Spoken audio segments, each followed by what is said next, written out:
What is up, FGO fans? Hope you're doing well today. This is a new welfare servant in the game. Love to see that. One of 3 new servants, so we'll have 3 new servant analysis videos coming out. Feels like it's been a while since we got to do one of these, but regardless, we're going to talk about EO. I'm probably saying her name wrong. Apologies for that. See what she brings to the table, see what she compares to, and see where she comes out on top. Let's take a look.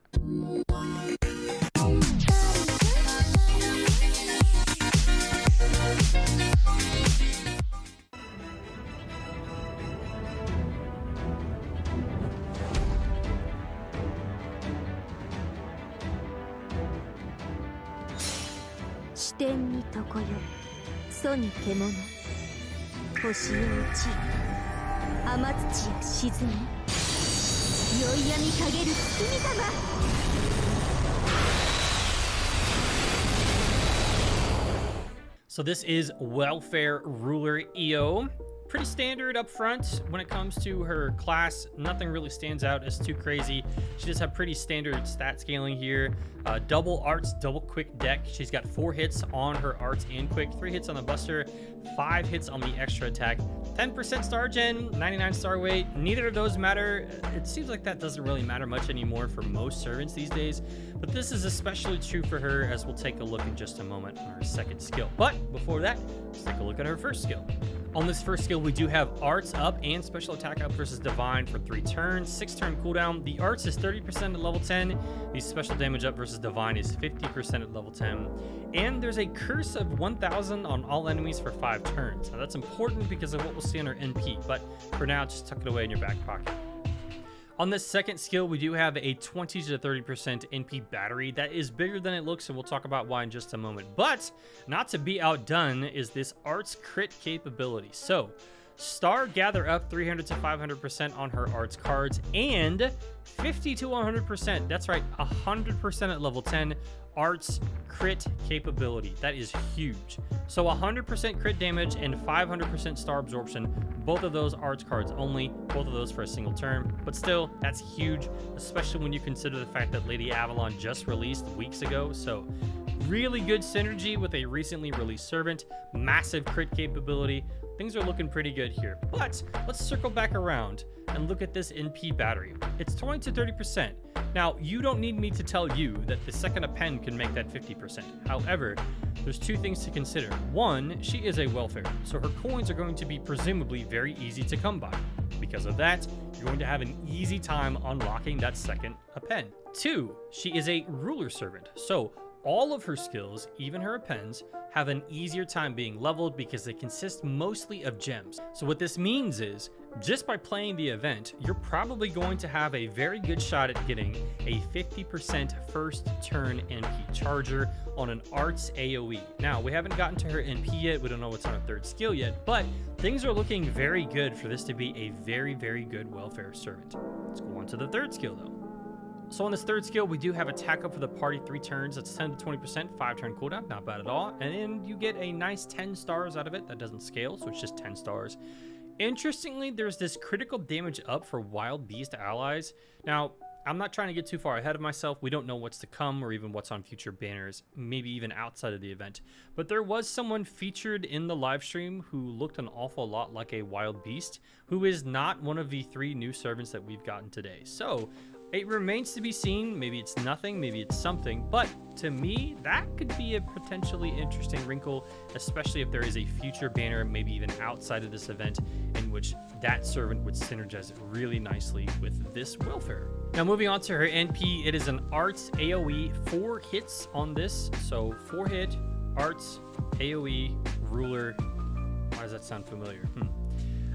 She gives herself NP damage up 10% for 3 turns. Standard scaling 450 to 750% on this Arts AoE NP. And she applies Curse on all enemies. That's 3 turns, 1000 to 3000. That scales with Overcharge. And she applies damage over time effectiveness up, so Disastrous Curse of 100% on all enemies. So with that first skill and now this NP, you are looking at a potentially lethal amount of curse damage being done to enemies. So even if she's not hitting as hard as someone with class advantage, she'll mostly have class neutrality as a ruler.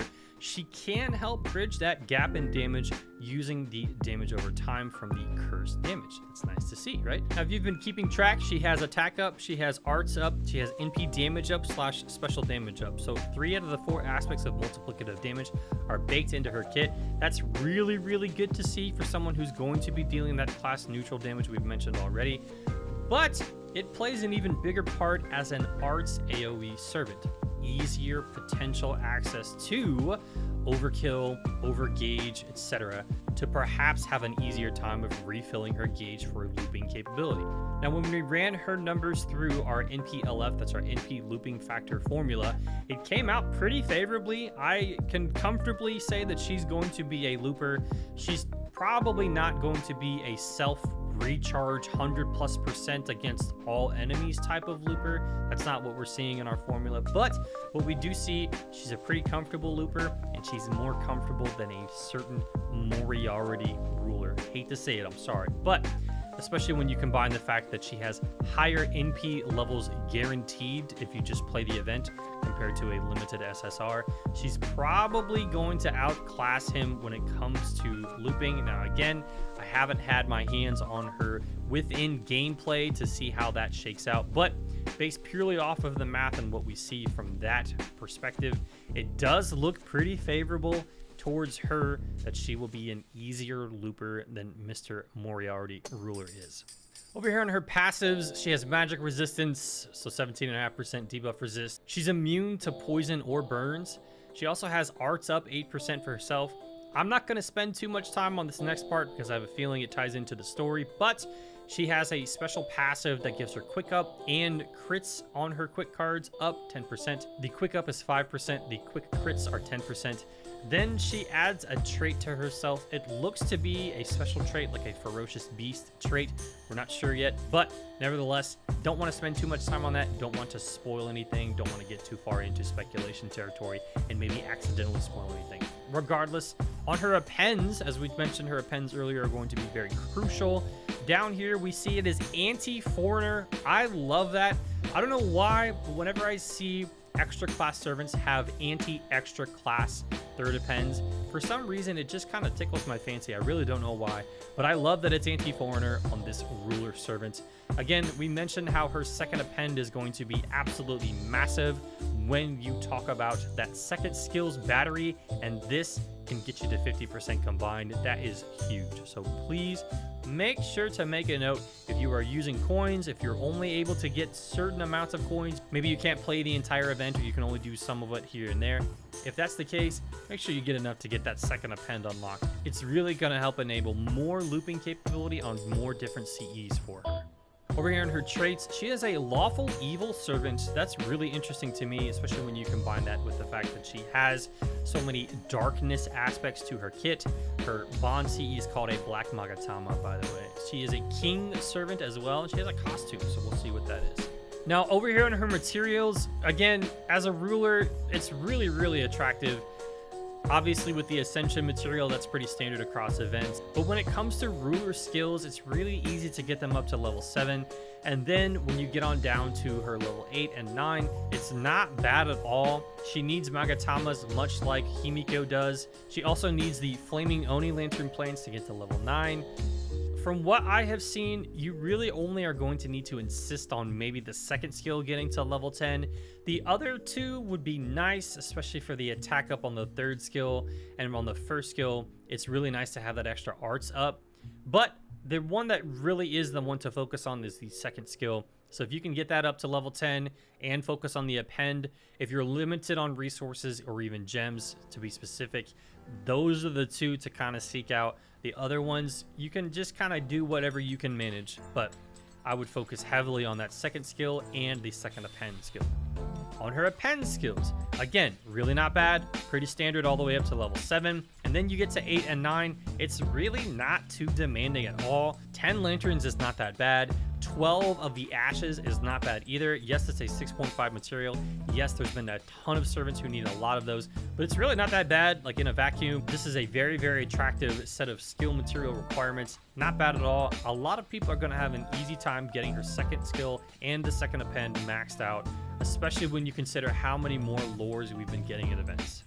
Over here on her Bonsi, it is a Black Magatama. I feel like a lot of people are going to get this CE. You're probably not going to have much use for it, obviously, especially for someone who's going to be doing some looping. But the Black Magatama gives even more increased damage against the divine enemies. It's 20%. You're already getting a healthy amount on her first skill, so you're really not going to seek this out for a lot of instances. There could be some situational times, but mostly this is going to be a collector's item to sit on your shelf. So overall, we have a honestly pretty good welfare servant here. Now, we need to talk about the elephant in the room, and that is her quickest comparison, which is going to be James Moriarty, so Ruler Moriarty. We'll take a quick read through his kit here. I've done a previous video on him. You can take a look at it if you want, but a quick glance through here just to kind of do an apples and oranges comparison here. He has a triple arts deck. He does have the same number of hits on his arts cards. He does have a little bit heavier star weight that doesn't really matter too much. Now, if we take a look through his skills, on this first skill for Ruler Moriarty, he applies Arts Resist down on all enemies 10 to 20%. Now, obviously, that is less than the 30% Arts buff that she gives herself, but importantly, hers carries over turn by turn, whereas his does not. Think of it as akin to OG Scotty versus Ruler Scotty. One of them applies defense down, that applies to that wave only. Attack up, on the other hand, even if it is a slightly lower number like it is for Ruler Scotty, it is going to be more impactful from the start because of the fact that you will be able to use it across multiple waves. So you are getting more mileage out of that buff. The same is true here. On her Arts Up buff, it sticks with her, it goes turn by turn. With this, it's only to a single wave. Now, you could argue that it only needs to be applied to the third wave or something like that, but regardless, this matters. It's definitely going to be important because of the fact that these are Arts AoE servants, and that is an Arts buff right there. Meanwhile, on his second skill, he does have that 30% Arts up. He also has critical damage up. Now, his is for all cards, but he has a triple Arts deck. It's 20 to 30% on the critical damage up. It's also 3 turns, so hers is more potent for a single turn. His is longer lasting. His does not have a built-in Star Gather onto it, and as rulers, their Star Gather is pretty middle of the road. However, on this third skill, he does have Arts Star Gather for 500% for a single turn, but he also has it on Buster. So if you have a Buster and an Arts, you're inherently going to be splitting the stars between the two. He does have a more robust Star Bomb at 10 to 20 stars. Hers is only 10, but a lot of these are kind of splitting hairs, especially when you combine all of this into the fact that she is a welfare. She gets NP5 much easier and cheaper than what he can get. They have the same NP scaling, so 450 to 750%. He has higher NP damage up buff on his NP, while he also has super effective damage on his. He can apply Skill Seal, and he can add the trait of Evil on all enemies. He definitely has a much higher damage ceiling. There's no questioning that. However, he has lower NP gain, the same number of hits. Again, I really do think that this is going to be a pretty similar comparison to make. It's not quite apples and oranges like I alluded to earlier. You really can kind of split hairs between the two and say, hey, she has this going for her, he has this. And while his steroids will help to bridge the gap a little bit, it's really difficult to overcome the gap between 450 or 600 and then 750 that she'll get at NP5. You can draw your own inferences from there. All I will say is that if you rolled for Ruler Moriarty and you didn't get him, I wouldn't worry anymore. The sting of that should be gone. The pain of that should be gone. If you rolled for multiple NP levels and you only got NP1, again, the pain of that should be completely erased now. Just play the event and you'll be fine. So again, not trying to rag on him, but she's more than a consolation prize. Let's say it like that. So there you have it. The newest welfare is a ruler servant, and a pretty good one at that. Now, one thing that we didn't see in her kit, there's not really like a lot of hard survival. We didn't see invincibles, evades, guts. We didn't see any of those things. So this truly is someone who is out there to deal damage, probably loop their NP and move along with their day. I don't know that I would call this a challenge quest servant. I tend to look for a little bit of survivability when it comes to a CQ servant. It's not necessarily required. However, it's nice to see. And although she is a neutral class, she's probably going to take defensive advantage against a lot of servants and enemies anyway. I still kind of look for that when I say, hey, this is a challenge quest servant or not. To me, EO here is a looper through and through. She's probably going to be a pretty potent farmer that can help bridge the gap in a lot of players' Chaldea by providing some of that damage over time effectiveness as well. All of that aside, though, thank you so much for watching. If you are rolling for the other two servants, good luck on those rolls. If you're just playing through the event and trying to get the ruler welfare here, good luck on that. I wish you the smoothest of times doing all of those things. Thanks again. Take care of yourselves. I will see you on the next videos. Later, guys.